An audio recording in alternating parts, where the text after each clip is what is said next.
Queremos, Señor, darte toda la gloria y toda la honra porque tú la mereces en Cristo Jesús. Y queremos, Señor, que tu Espíritu Santo nos dirija en el mensaje el día de hoy para que nuestro corazón cada día más tenga fe, una fe basada en la verdad bíblica, y que Dios podamos no solamente en nuestra mente tenerla, sino vivirla con toda la fe que es necesario para que podamos disfrutar de una vida plena, confiados en tu gracia, Señor Dios Todopoderoso. Te lo suplicamos en nombre de Cristo Jesús. Amén. Amén. Cuando oramos y Dios no nos responde. Creo que todos hemos experimentado momentos maravillosos en la presencia de Dios. Bueno, la primera vez que sentimos esa presencia de Dios incomparable es cuando nosotros decidimos seguir a Cristo y dijimos: si tú moriste por mis pecados, gracias, porque con eso me das vida eterna, y resucitaste para darme a mí la resurrección que necesito, porque yo estaba muerto en mis delitos y pecados, y abriste mis ojos. Gracias, Dios. Un momento maravilloso que no lo conocen los que no se han entregado a Cristo. Necesitan tener una experiencia con Cristo y es personal. Bueno, eso es un momento muy, muy bonito que yo puedo decir: soy cristiano y he disfrutado haberme entregado a Jesús. Sin embargo, parece que lo más frecuente es que oremos y Dios no nos responda, porque había que pensar por qué oramos, qué pedimos. Y había que pensar si estamos pidiendo conforme a la voluntad de Dios o estamos pidiendo conforme a nuestros caprichos, a nuestros deseos, nuestras pasiones, y no estamos considerando a Dios en la oración. Entonces, hoy vamos a responder a dos preguntas. La primera es: ¿nos ha pasado a veces que hemos orado y no tenemos respuesta de parte de Dios? ¿Nos ha pasado? Y decimos: Dios, ¿por qué no me escuchas? ¿Por qué no me sanas? ¿Por qué no me ayudas? ¿Por qué estoy en esta situación? ¿Nos ha pasado? Tal vez hemos llegado a pensar que Dios no nos escucha. Algunas personas dicen: a mí Dios ya no me escucha. Pero ya cuando lo dicen es porque ya tienen su vida quebrada, deprimida, sufriendo, y acuden a las puertas falsas, cualquiera que sea.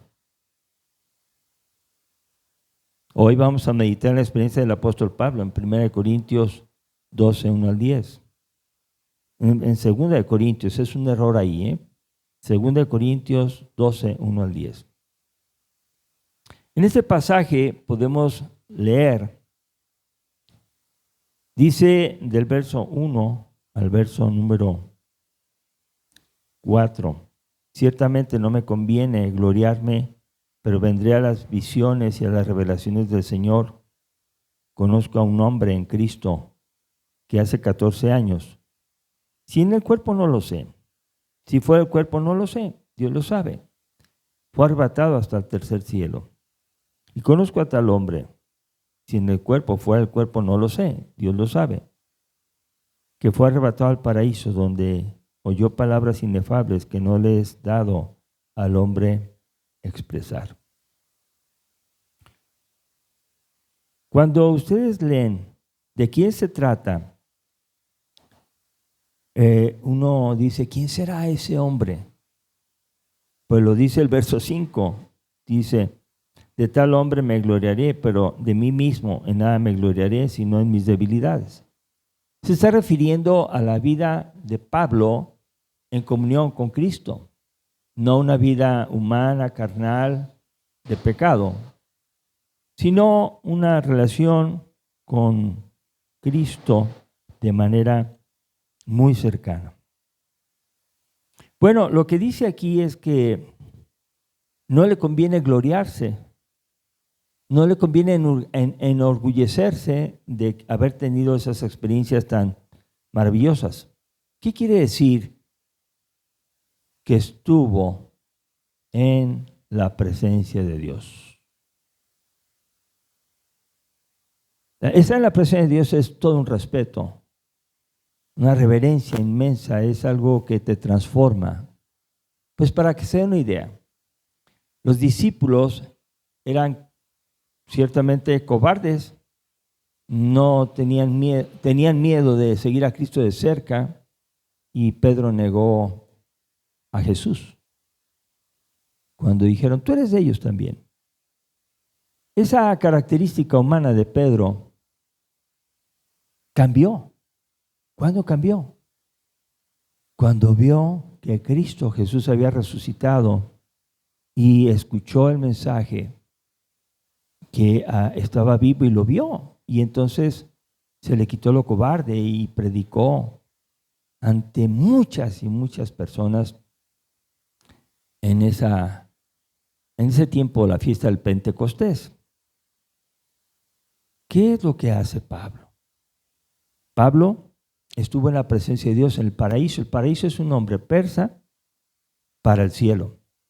Y también quiere decir la misma presencia de Dios. Pablo estuvo en la presencia de Dios. Entonces, consideremos que estamos ahorita en la presencia de Dios y guardemos toda la atención que se necesita para su palabra. Allí en esa presencia de Dios dice, oyó palabras maravillosas que no pueden expresarse. Miren, las palabras maravillosas eran palabras que no pudo escribir, ni las pudo dictar, pero fue maravilloso lo que sintió el apóstol Pablo. ¿Para qué siente uno tan cerca a Dios? ¿Para qué tenemos esa experiencia? Pues eso vamos a ver. Sin embargo, hay un riesgo que quiere Dios resolver en él. Dice en el verso 6, sin embargo, si quisiera gloriarme no sería insensato porque diría la verdad, pero lo dejo para que nadie piense de mí más de lo que en mí ve y oye de mí. Entonces, Pablo renuncia al peligro de hacerse orgulloso, de decir, oh, yo estuve en la presencia de Dios y vi cosas. No, Él no permitió enorgullecerse, aunque fuera verdad que había tenido esa experiencia, él renunció a eso. No quiso ser muy soberbio y ver a todos como chiquitos. No, él quiso tener una relación con Dios de manera muy, muy cercana y humilde. Ahora, el verso que sigue, el verso número 7, dice, y para que la grandeza de las revelaciones no me exaltase desmedidamente, me fue dado un aguijón en mi carne, un mensajero de Satanás que me abofeteé para que no me enaltezca sobremanera. Esas revelaciones entonces lo podían llegar a exaltarse, pero a la vez que tuve esas revelaciones, dice aquí, me fue dado un aguijón en mi carne. Unos dicen una espina, una espina. Y tener una espina es increíble, ¿eh? No sé cuántos se han encajado una espina, sea de las tunas, sea de esas plantitas que llaman cactus y que tienen espinitas, pero son muy molestas. Hay que quitarlas. Molestan y molestan. Pues en este caso, Pablo dice, tengo un aguijón, tengo una espina clavada, que es así como un mensajero de Satanás. ¿Qué pudo haber sido? Pudo haber sido, dicen unos, un problema físico, otros dijeron un problema psicológico, otros dijeron un problema espiritual. Hay varias explicaciones, pero la opinión más acorde que tienen todos los comentaristas es que es una enfermedad en los ojos. Pablo estaba enfermo en los ojos.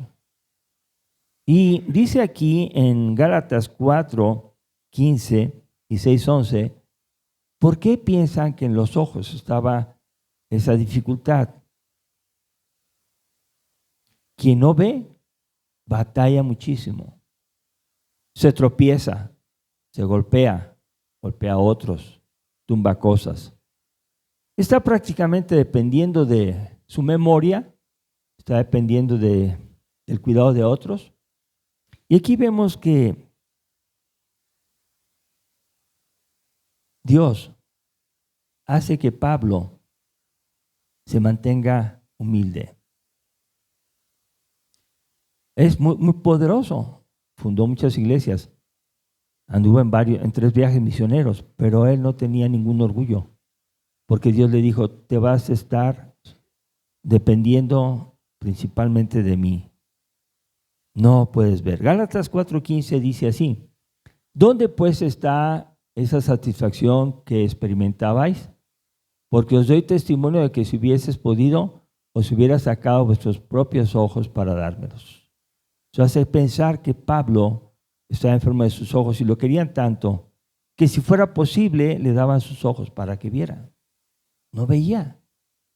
El capítulo 6 y verso 11 dice, mirad con cuán grandes letras os escribo de mi propia mano. Los que aprendieron a leer y escribir y entonces van a escribir algo ya sin ver, sus palabras, lo que escribe son grandes y se van por un lado y por otro. Pero así Pablo llegaba a poner al menos su firma. Podía escribir algo para hacer auténtica la comunicación de la carta. Entonces el apóstol Pablo dice, yo tengo una aguja, una espina encajada, un mensajero de Satanás para que yo no me engrandezca.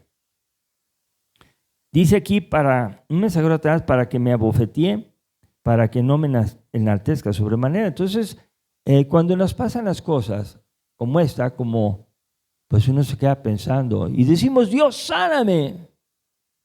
Algunos declaran, queda sano en el nombre de Cristo. Y lo voltean a ver, ¿ya quedó sano? No, todavía no. Es por causa de su fe. No, por favor. Si alguien declara que es sano, lo está diciendo con autoridad, como los profetas, pues que quede sano. Y si no, que se calle. Si Dios no le habló a tal persona para declarar que es sano, que no hable. ¿Me explico? La Biblia es muy severa para aquellos que dicen una cosa, la afirman, la declaran y no se cumple. Era muerte. Hoy no vamos a tocar ese punto.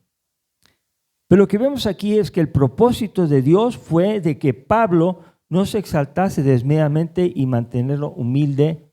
Y la palabra que agrego ahorita en este momento es gozoso.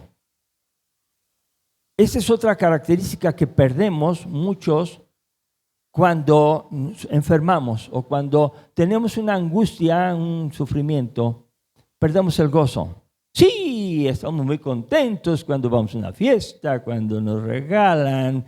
Qué felicidad se siente. No te hubieras molestado.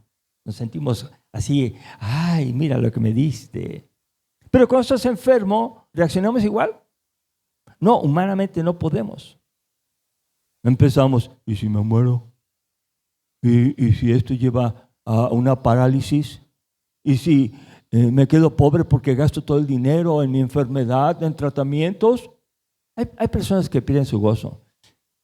Hermanos, las cosas que nos suceden tienen un propósito de Dios. Pablo estaba aprendiendo a vivir bajo esa gloria de haberle conocido en lugares maravillosos, como estar en su presencia, escuchar palabras maravillosas, pero también a vivir en la tierra tranquilo, sin orgullo, humilde. Y hermanos, esto es algo que hoy tenemos que aprender. Pablo, cuando tuvo esta revelación, pues ya le fue dado el aguijón.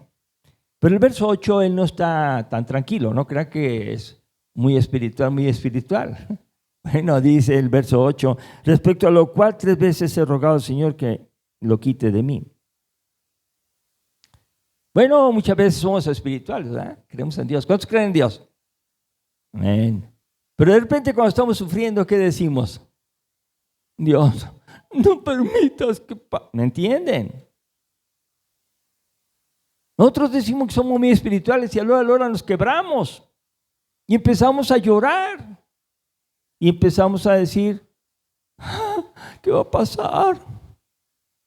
Hermanos, entonces Pablo se identifica con nosotros, nosotros nos identificamos con Pablo porque él decía 3 veces, he rogado, quítame este aguijón, quítame este mensajero de Satanás que me está molestando.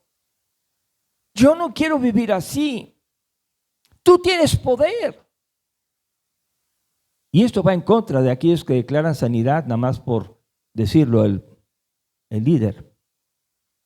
Hay que tener prudencia con aquellos que declaran sanidad y no se cumple. No lo sigan más. Seguir a alguien que echa mentiras es grave.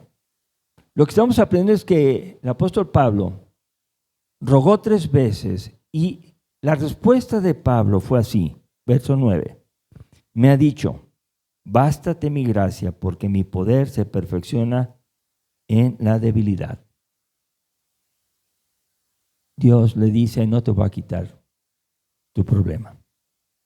Lo que voy a hacer es con mi gracia ayudarte y perfeccionarte cuando eres débil. Una persona débil dice, ayúdame Dios. Y una persona fuerte dice, voy a tal lado y lo voy a hacer. No tome en cuenta a Dios. Pero una persona débil dice, Señor, ayúdame. Si tú quieres, voy a hacer esto o aquello. Porque yo no quiero hacer las cosas sin tu voluntad. Repito, una persona soberbia, orgullosa, dice, yo voy a hacer lo que yo quiera. Y tomamos decisiones a veces alejadas de Dios y luego tenemos problemas. Problemas que tú mismo decidiste hacer porque no tomaste en cuenta a Dios. Dios le dijo, bástate mi gracia. No necesitas más. Basta estás plenamente bien cuando tú dependas de mi favor, de mi cuidado, de mi protección, de mi decisión. Cuando tú quieras depender de mí, estás bien. Pero si tú vas a depender de fulano, sutano, perengano, o de ti mismo, estás mal. Bástate mi gracia, porque mi poder, lo que yo puedo hacer, se manifiesta mejor cuando tú eres débil. ¿A quién le gusta ser débil? Lo necesitamos, hermanos, para estar con Dios. Necesitamos la vida, reconocer que soy débil. No alcancé, me cansé, me enfermé. Fracasé en esta decisión. Dios, ayúdame. Me rechazaron porque prediqué tu palabra. Me siento mal. Y a veces hasta uno dice, ¿no seré yo el que causé esto? Porque no expliqué bien el evangelio. Y se quieren echar culpas de todo. No, solamente digamos, voy a confiar en tu gracia. Voy a confiar en tu poder que se perfecciona en mí cuando yo soy débil. Pablo tuvo que aprender esa lección y la estamos aprendiendo nosotros. Pero ¿cómo la aprendió? Dice ahí el verso 9, la segunda parte. Por tanto, de buena gana me gloriaré más bien en mis debilidades para que repose sobre mí el poder de Cristo. Y aquí habla de la actitud que tenemos que tener. Actitud, dice aquí, de buena gana. De buena gana significa, estoy de acuerdo. No me gusta, pero quiero hacerlo como tú dices, no como yo digo. De buena gana es decir, sí, Dios, está bien, tal vez con una sonrisa adolorida por dentro, pero sonriendo porque confiamos en Dios. No es que seamos hipócritas, es que reconocemos que no podemos hacer nada. No puedo hacer nada. ¿Qué puedo hacer? Si tú no lo haces, Dios, ¿quién lo puede hacer? Solo Dios. Entonces, de buena gana me gloriaré, quiere decir, estaré disfrutando de esa promesa de Dios que Él me va a fortalecer y me va a cuidar.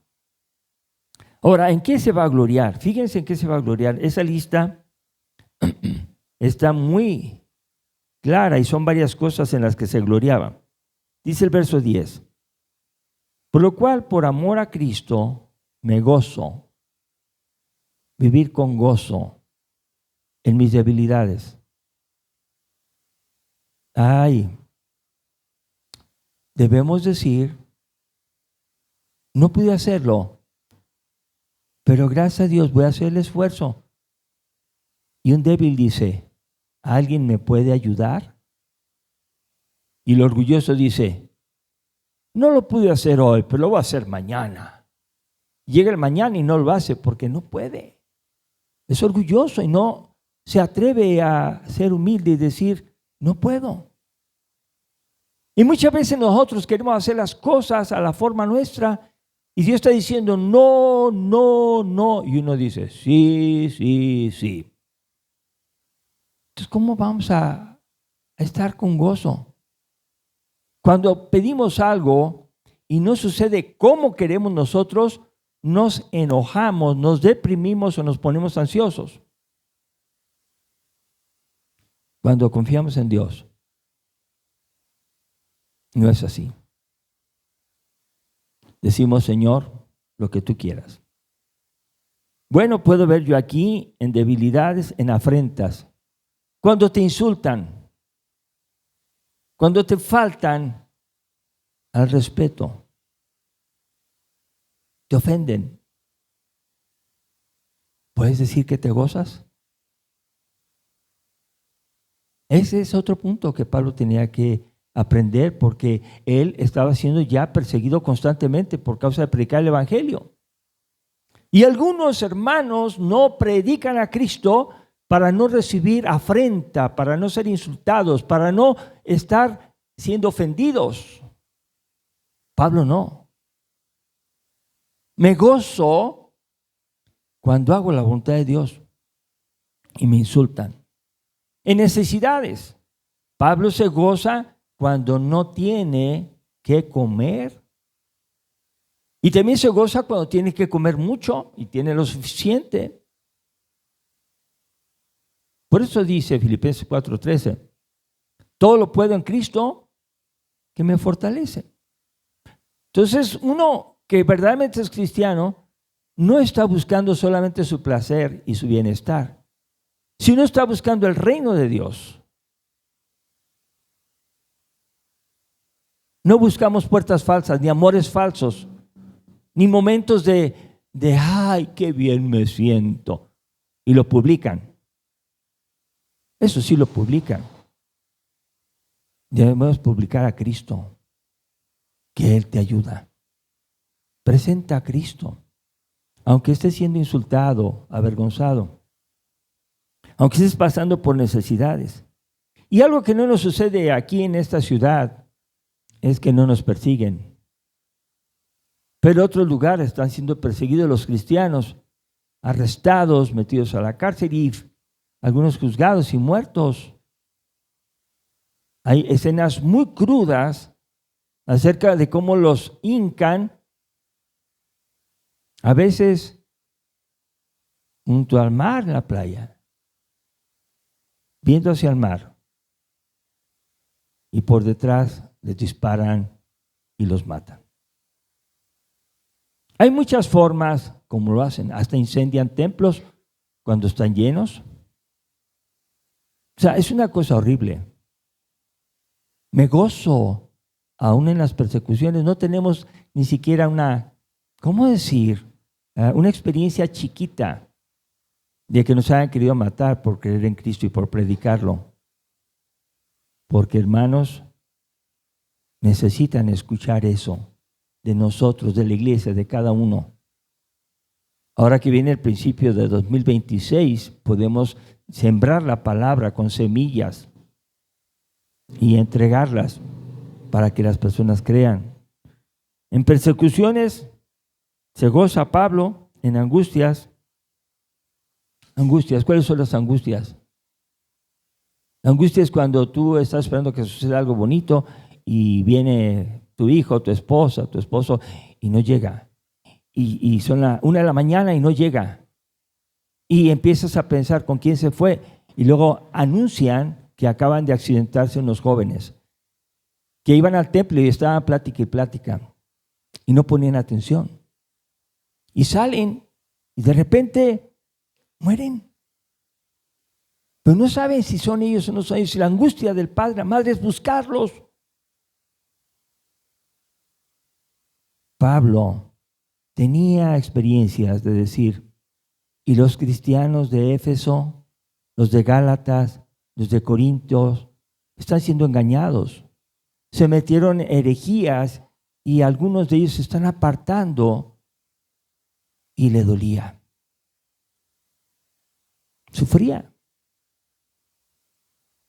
Pero cuando pasaba todo eso, dice ahí ese versículo, verso 10 al final, me gozo porque cuando soy débil, entonces soy fuerte. Cuando yo diga, no aguanto más, pero confío en el Señor y me gozo, es realmente su fortaleza. No tenemos respuesta, hermanos. ¿Qué va a pasar? No sabemos. ¿Va a vivir o morir? No sé. Confiamos en el Señor. Gracias por sus atenciones. ¿Debo hacer algo más? De nuestra parte, no. Ya estamos haciendo toda la parte médica que se necesita. Gracias. Estaré orando, dando gracias a Dios por ustedes y por mi familiar que Dios les ha concedido que atiendan. Pero Dios es bueno. Cristo le dio a esa familiar la vida eterna porque creyó. También es para usted, doctor. ¿Nos vemos así? ¿Agradecemos así con gozo? ¿O nos vamos contra ellos enojados y les decimos cuántas verdades se pueden según nosotros? Muchos médicos son muy crudos y dicen, disculpe, pero yo no soy Dios. Y se retiran. Y tienen razón. Groseros, pero tienen razón. Por eso, vamos a concluir. Debemos amar a Dios sin dudar porque nunca falla. Dios nunca falla. Dios nunca falla. Hay que aprendérnoslo. Porque si no lo aprendemos, entonces yo puedo decir, si yo estoy en las manos de Dios, lo que me suceda está en sus manos y yo confío en Él y sé que Dios nunca falla. Segunda conclusión, debemos orar para hacer su voluntad y no la nuestra.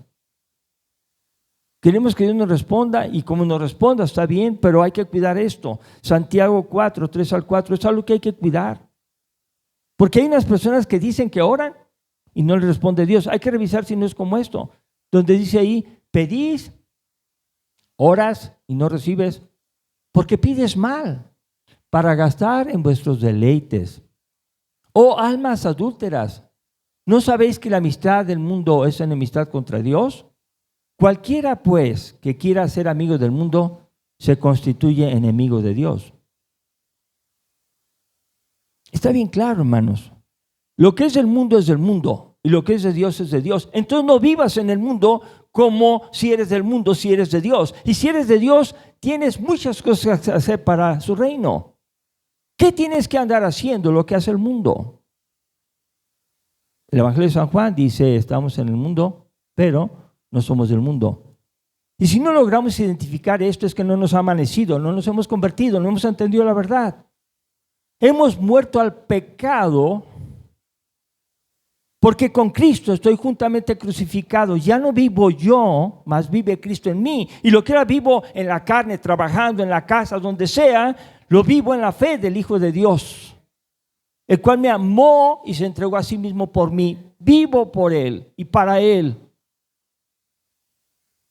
Si una persona vive en el mundo mostrando lo que es, orgullosamente publica y vergonzosamente anuncia cosas de pecado, más le valiera no haber conocido a Cristo. Tenemos que ser santos porque sin santidad nadie verá al Señor. No quieras ser amigo del mundo para que te aplaudan y decir soy famoso, famosa, tengo privilegios, me ascendieron de puesto porque soy muy agradable. No, hermanos, Dios quiere que oremos y si Dios dice no, tú digas amén. Tu no es para mí gozo y felicidad. Si Dios dice sí, tu gozo, mi gozo para mí depende de tu respuesta, sea cual sea. Aunque nosotros somos débiles en cualquier circunstancia, no importa lo grave que sea, debemos depender del poder de Dios que nos sostiene y fortalece. Amén. Entonces, hermanos, si alguien no es feliz, es porque no tiene a Cristo. O tiene a Cristo y no lo ha conocido como alguien que puede ayudarle en esos momentos dolorosos que todos vamos a vivir. Todos. Todos que vivimos podemos enfermar. Todos que vivimos podemos quedarnos en la ruina. Todos que vivimos podemos ver morir a hijos, a esposa, a esposo. Todos que vivimos podemos sufrir. Sin embargo, si usted y yo estamos orando y creemos que Dios nos responde, sí nos ha respondido. Nos ha dicho, las cosas no son como tú quieres, sino como yo quiero. Amén. Pongamos de pie, vamos a orar. Dios, te damos gracias en este día por tu amor y tu misericordia en Cristo Jesús, que es el vivo ejemplo de cómo tenemos que vivir. Gracias, Señor Jesús, porque tú no buscaste tu bienestar, sino buscaste nuestro bienestar, nuestra salvación. Aunque tuviste que sufrir, tu propósito era cumplir el plan eterno de salvación de cada uno de nosotros. Así, Dios, ayúdanos a ser incluidos voluntariamente en este plan de animar a otros que están perdidos, para que también ellos te conozcan, para que también ellos se arrepientan, para que también ellos te sigan, Señor Jesús. Llénanos de tu Espíritu Santo y ayúdanos a comprender que cuando no nos respondes como nosotros queremos, es que tú nos estás diciendo cómo hacerlo diferente a la forma tuya, a la forma segura, a la forma que se vence todo pecado.